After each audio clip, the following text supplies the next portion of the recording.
Good morning. Ito ang aking plato oh. At mayroon prito kong isda. At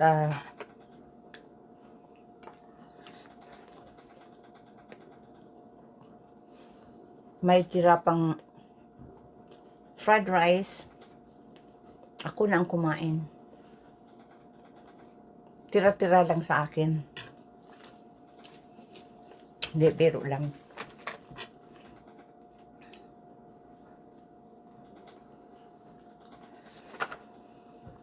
May kwento ako. Pinapulis ako ni Madam. Dahil kinukulit ko siya na ibigay sa amin yung share namin ng kabilihan ng lupa doon sa Siroma.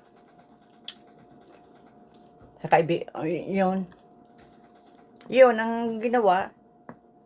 Nagtawag ng pulis. Pinapulis ako dahil hinaharas ko daw siya. Sinabi ko sa pulis kung anong dahilan. Yun, sinabi ko na ayaw sa amin ibigay ang share namin ng kabilahan ng lupa doon sa Roma. Dahil sa kanya daw yun. At ako ay ano lang daw ako. Anong tawag nun?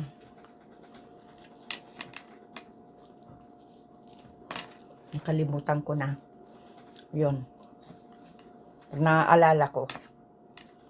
Yun, sabi ng pulis sa akin, magpunta doon sa small court at doon magreklamo. Hindi naman ako nagreklamo. Siya nagreklamo sa akin. Hinihingi ko lang yung share namin. Nagsumbong sa pulis na hinaharas ko daw siya. Akong dapat magsumbong sa pulis dahil sa mga ginawang pang-ano sa akin, pang-abuso. Pero hindi ko siya pinapulis. 40 plus na taon na abuse. Nasa isipan ko yan. Pinatawanan ako. Discouraged. Siya man lang nakakagawa niyan sa akin. Dahil alam niyang kayang-kaya niya ako. Kasi kahit anong sabihin sa akin hindi lang ko nakibo. Kaya patuloy ang pang-aano niya sa akin. Pang-aabuso. Pero sa iba kong mga kapatid, takot naman siya. Dahil yun, hindi yun mapa-abuso.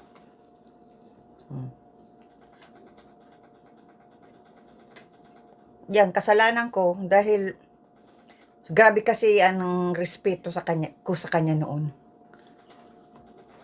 Nag-abuso. Pero nang pinapulis niya ako, doon doon na ako talaga na kung ako may karapatan na magpapulis sa kanya, pero ako ipinapulis ako. Ayun.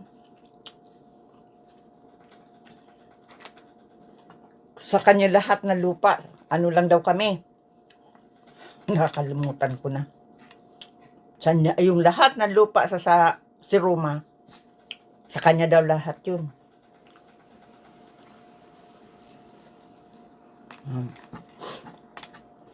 Ang pati yung mga pangalan, patangalan ko, ginawang Chavez, ang apelyido ko. Hindi San Andres. Tapos sabi niya, sa Ate Ami daw ang naggawa noon. Tinanong ko naman si Ate Ami, ay wala sabihin, ay kung ako talaga naglakad ng mga papilis, ilalagay ko sa tamang pagalan. Siya nagagamit ng Chavez? Ako ang pinalangan na Chavez? Yan pala. Intensyon niya yan noon pa. Nag-away kami kaya noon. Dahil sa pangalan ko. Eh, walang problema, ayusin. Ano. Bangtum nang nabayaran na yung lupa, ang sabi, sa kanya lahat. Sa kanyang lahat ang lupang iyon. Ang lahat. Yan, wala. Wala ni isang kapatid. Binigyan. Yung lupa ni mama, ininteresan. Binili niya daw yung lupa ni papa, ni mama. Ang lupa niya raw, nabili niya, nasa tabi, nasa gitna. Ito daw lupa ni mama, dalawang kanto. Pero nasa pangalan ni mama. Tapos yung papilis, tinampiran pa.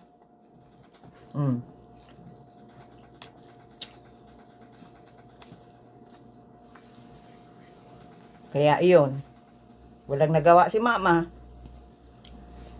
Ininteresan niya yung lupa niya. Yun, wala si mamang nagawa. Binigay niya sa kanya.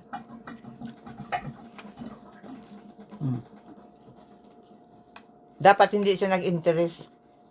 Sabi, ay, binayaran ko naman. Kahit pa yung binayaran niya, hindi siya dapat nag-interest sa lupa ni mama. Dahil, ang dami-dami niya ng lupa. Nasa kanya na lahat. Lupa ko, ininteresan. Lupa ni Ate Ame, ininteresan. Sino pa? Marami, pati yung pangalan ni Papa, ininteresan. Si pangalan niya, maayos. Ang pangalan niya. Hindi na siya dapat nagamit ng Valenciano. Ginamit pa. Hindi na siya pwede magamit noon dahil ilang beses na siyang nag-divorce na sila. At nag-divorce na siya. Doon sa pangalawa niyang asawa. Kaya dapat hindi niya na yung ginamit. Pero ginamit niya pa rin.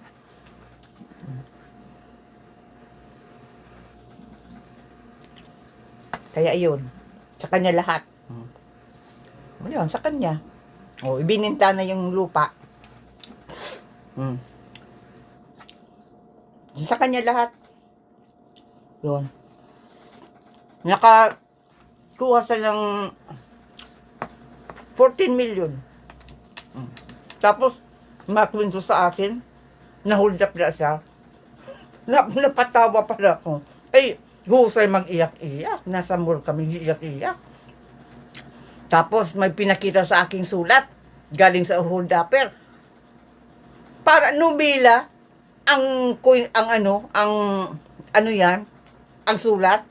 Ang hold upper, hindi masulat ng hold upper, ng nobela. Saka ay nakilala ko ang sulat niya dahil mahusay siya magsulat na ginagawa niya ang kanan niyang sulat kasi may mga niyang ginagawa na sulat na kanan. Kilala ko, hindi lang ako naggibo. Yun, paiyak-iyak, na-hold up daw siya. Sabi ko, pero wala akong naramdaman na totoo ang paiyak-iyak niya. Husay nga umart eh. Talo pa ako. Nararte lang ako sa video ko. Husay, talaga. Pero wala akong naramdaman na totoo ang sinasabi niya. Wala akong naramdaman. Husay magdrama. Dapat siya. Pumasok siya sa pag-artista. Bad guy. Kaya mahusay siya mag-arte. Talo ako.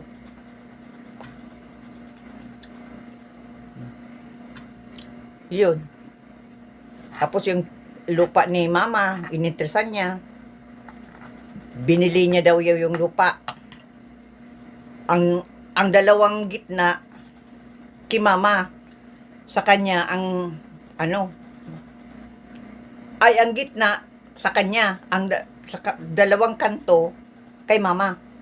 Saan ka nakaano ng ganyan? Yun, dala lang kasi mama nagkibo. Wala na lang ginawa. Yun, ibinigay kay madam. Yung titulo. Nasabi, binayaran niya daw. Kahit na binayaran niya, hindi siya nag-interest. Dahil kay mama yun ang kasiyahan ni mama. O sininter ni mama, yun. Ang plano pala ni na mama kang panahon, yung mga magkakapatid, matira doon sa, doon sa, nilang inulingan. Doon. Lahat mga magkakapatid, nakatira doon sa inulingan. Kaya lang, kinuha niya yung inulingan. Sa kanya daw yun. Binili niya. Hindi wala si mama, papang, ginawa. Pero, si Papa ang nagpalakad yan. Dahil si Papa, nag-uling doon. Sinabi sa kanya, na i-claim yung mga lupa kasi walang walang kaka-stay doon. Nag-claim. Pero linagay niya sa mga pangalan, ang iba fake ang mga pangalan, pero nasa kanya lahat ang titulo. Sa kanya lahat. Kaya nakakuha nga siya ng 14 million. Pero ang ni Papa noon, sa magkakapatid ibigay ang mga lupa para magtabi-tabi.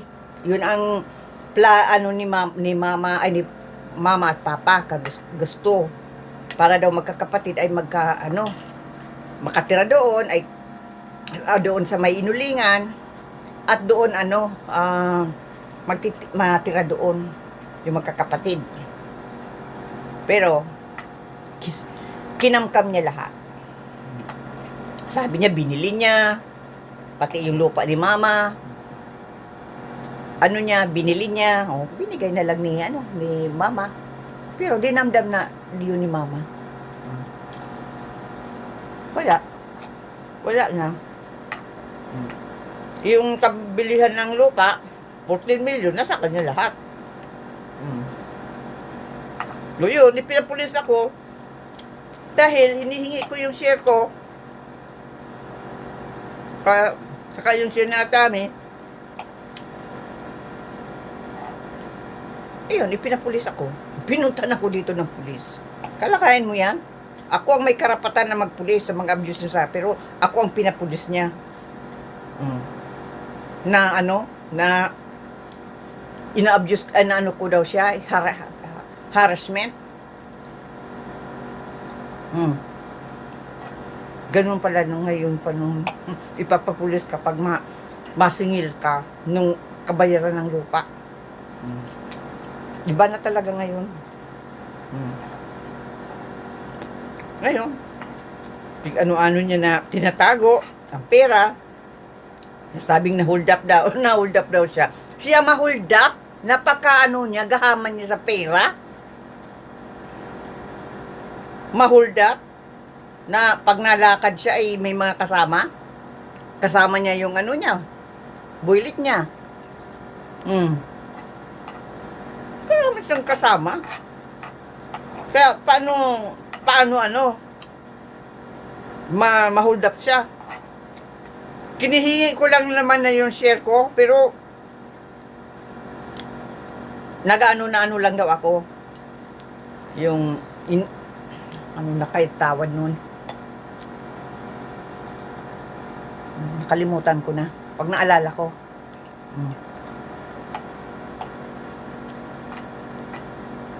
Kaya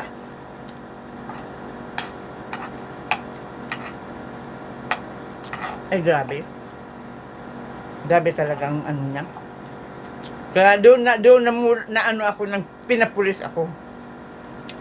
Hindi ko talaga matanggap na sarili kong kapatid ipinapulis ako. Dahil hinihingi ko lang yung share ko na kabili ng lupa. Dahil siya daw ang nagbayad ng mga